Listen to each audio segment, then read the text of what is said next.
How to use Calendly to schedule meetings effortlessly.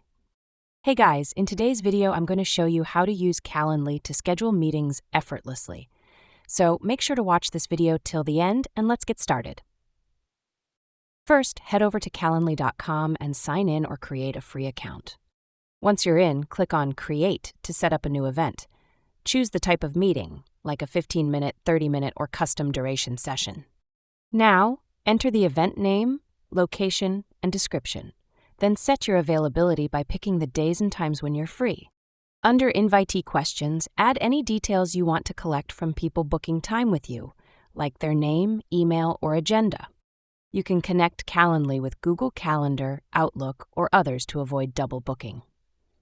After that, copy your unique Calendly link and share it in emails, on your website, or even in your bio. People can now book a slot based on your real-time availability. When someone schedules a meeting, you'll both get a confirmation email automatically.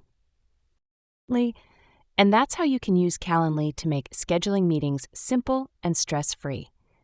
If you found this helpful, don't forget to like and subscribe. That's all for the video.